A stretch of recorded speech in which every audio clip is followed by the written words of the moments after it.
부동산 안방 강연을 시작합니다. 오늘은 주택임대사업자의 모든 것이라는 강의가 준비되어 있는데요. 사실 정부에서 등록해라라고 하지만 구체적으로 어떤 점이 좋은지 또 단점은 없는지 많은 분들이 좀 궁금해하고 계십니다. 이 상담 또 앞서서도 조금 도와드리기도 했었는데 그 부분 이번 강연회를 통해서 더욱 확실하게 해결해 보실 수 있겠습니다. 또 임박한 이 주거복지 로드맵 발표를 앞두고 대비해보는 시간 가져보시길 바라겠습니다. 바로 임종호 소장 불러볼게요. 나와주시죠. 예, 시청자 여러분 안녕하십니까. LG부동산연구소 임종호 소장입니다. 자, 요즘 최근 들어서요, 이 주택임대 사업자에 대해서 질문하시는 분들이 상당히 많은데 사실 사업자를 내야 되는지 말아야 되는지 고민들이 상당히 많습니다. 자, 이 고민 중에서도 또 많은 분들이 등록을 하고 있다는 사실을 좀 알면 좋을 것 같습니다. 자, 사업자를 낼 이유에 대해서 한번 말씀드리기 전에 자, 파리 대책에 대해서 양도소득세 중과세라는 그런 규제가 나왔죠. 그렇기 때문에 많은 분들이 특히 다주택자들이 이런 중과세에 대한 부분들을 사실 고민을 많이 하고 계십니다. 자, 파리 대책을 본다라고 하면 우리가 다주택자라 하면 벌써 2주택 이상자들을 이제 다주택자라고 얘기할 수 있는데 1가구 1주택자들은 요건을 맞췄을 때 양도소득세가 비과세가 되겠지만 그 이상이 된다면 비과세도 안 되면서 이렇게 기본 세율에다가 10%의 가산세를 부게 됩니다. 즉 만약에 내가 2주택자일 때 집을 팔아서 양도세율이 15%가 나온다라고 하면 10%를 더해서 25%의 가산세가 나오는 양도세가 나오는 부분이 있겠고요.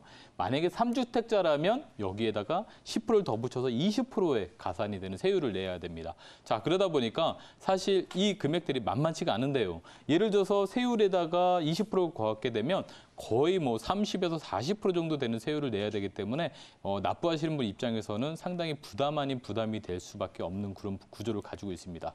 자, 그래서 정부에서는 무조건 막기만 한 게 아니라 거기에 대한 퇴로를 막 뚫어줬는데요. 자, 이 가산세를 또 풀어갈 수 있는 방법 중에서 우리가 임대사업자를 등록하게 되면 이 중과세를 면제해주겠다라고 나오고 있습니다. 그래서 우리가 파리 대책 이후에 부동산 투자 방향에 대해서 본다라면 우리가 거주하는 주택, 즉 거주해서 비과세를 받을 수 있는 내 집 한 채 정도는 정말 똘똘한 부동산으로 가야 되지 않을까라고 하고 있습니다. 그래서 양극화 현상이 좀 벌어지는 모습들이 보여주고 있는데 우리가 잠실이라든가 이런 서울 지역 안에서도 앞으로의 어떤 유망한 지역들은 가격대들이 계속 오르는 그런 모양새를 보고 있는 것처럼 한 집 정도는 똘똘하게 가져가자 이런 전략, 그리고 나머지 주택들에 대해서는 임대 사업을 해서 여러 가지 세금에 대한 혜택을 받아가자 이런 투자 전략을 갖고 있는데 사실 임대 사업자를 내는 데 있어서 가장 중요한 포인트 중에 하나가 바로 이 소형주택입니다.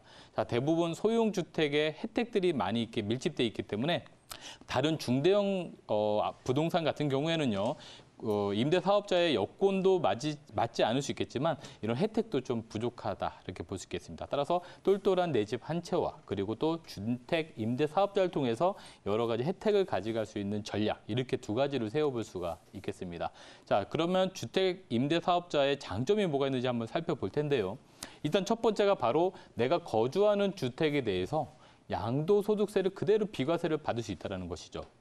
일반적으로 우리가 한 세대 1주택 같은 경우에만 비과세를 받을 수 있는데 우리가 거주하는 주택 한 세대에 대해서 비과세를 가져가시고 나머지 주택에 대해서 주택임대 사업자를 내시게 되면 나머지는 주택수에 포함이 안 되는 겁니다. 그래서 이렇게 달라지는 다른 주택은 따로 주택수에 포함이 안 되는 주택으로 가기 때문에 내가 거주하는 주택은 비과세를 그대로 받아갈 수 있다라는 부분이 되겠고요. 자, 두 번째로는 주택임대 사업자 등록을 한 주택 같은 경우에는 좀 전에 말씀드렸던 중과세가 없습니다. 그래서 2주택자일 때 10% 그리고 3주택자일 때 20%였던 이 중과세가 없기 때문에 그냥 일반 세율 또는 또 준공공 임대로서 10년 동안 유지하신다면 또 거기에 따른 양도세가 면제까지 되는 그런 혜택들이 여러 가지가 있기 때문에 주택임대 사업자에 대한 장점이 있다. 그리고 더불어서 신축이라든가 또는 여러 재산세 그리고 또 종부세 같은 여러 가지 세금 혜택들이 있기 때문에 이런 혜택도 가져갈 수 있는 장점이 있다라고 보시면 되겠습니다.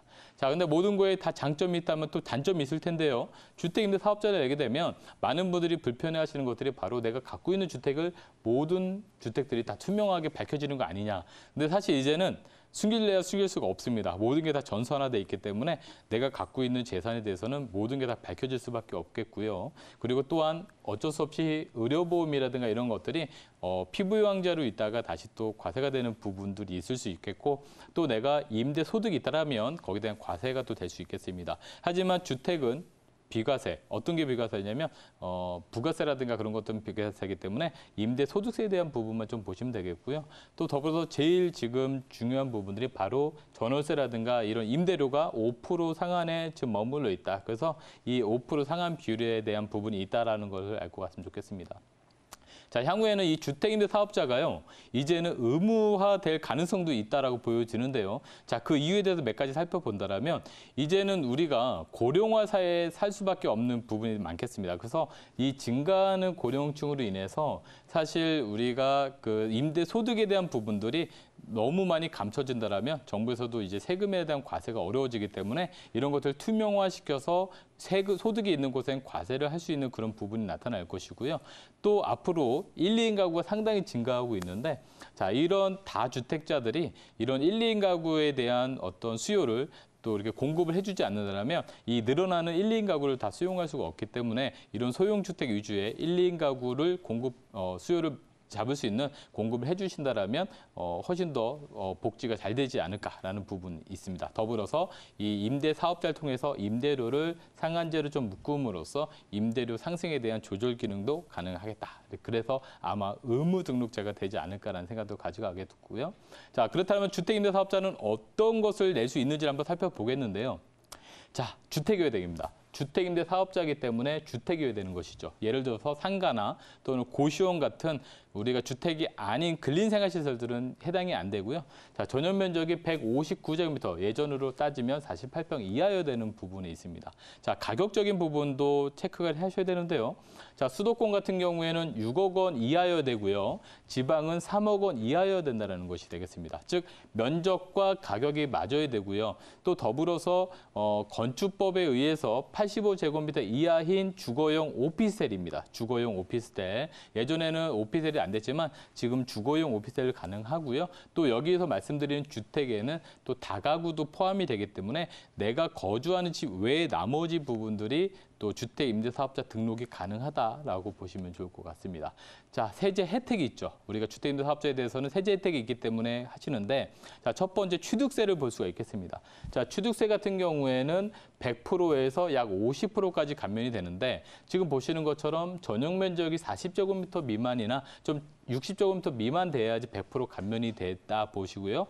85제곱미터 이상 된다라면 감면이 혜택이 없습니다. 자, 더불어서 재산세에 대한 부분도 혜택이 있고요. 또 우리가 많이 두려워하시는 종부세.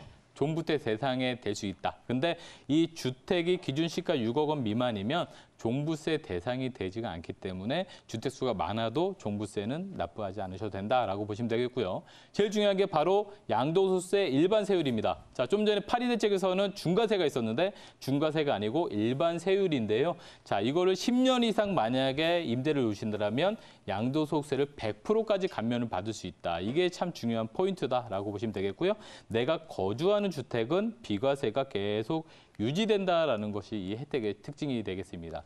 자, 더불어서 우리가 2019년도부터는 이제 임대 소득에 대해서도 과세를 하는데, 자, 1주택이면 소득세에 대해서 비과세가 유지가 되는데 2주택부터 월세에 대한 부분이 과세가 됩니다. 자, 더불어서 3주택자들은 이제 전세에 대해서도 과세를 하게 되는데, 자, 그러면 임대 소득세를 내고 뭐 내고 하면 남는 게 뭐 있냐라고 하는데요. 자, 주택임대 사업자를 내게 된다라면 이 주택임대 사업자에 대해서 일반 주택은 30%, 그리고 10년짜리 중공공임대는 75%까지 감면을 받을 수 있기 때문에 취득세, 재산세, 종부세, 그리고 더불어서 우리가 임대 소득세까지도 혜택을 볼 수 있는 여러 가지 장점이 있다라고 보시면 되겠습니다. 자, 주택임대 사업자 내는 방법에 대해서 말씀드릴게요. 일단은 주택을 취득을 하시는 계약을 작성하시고, 이 계약서를 가지고 내가 살고 있는 거주지의 시군구청 가서 등록을 합니다. 주택임대사업자 등록하시고요. 그리고 내가 그 집에 대해서 취득세 낼 때 물건지에서 감면 신청을 일단 해야 됩니다. 감면 신청하시고, 그리고 임대차가 완성이 됐을 때는 표준 임대차 계약서라는 걸 작성하셔서 임대 조건 신고를 하셔야 됩니다. 자, 여기서 보면 표준 임대차 계약서인데요. 자, 일반적으로 부동산에서 쓰는 그냥 계약서가 아니고 이 표준 임대차 계약서의 양식에 맞춰서 제출을 하셔야 되는 게 중요합니다. 그러고 나서 우리가 거주지에 있는 세무소 가셔서 사업자 등록을 내셔야 기존 주택에 대한 비과세라든가 또는 주택수 포함이 안 되는 것까지 다 받아가실 수가 있는 구조다라고 보시면 되겠습니다.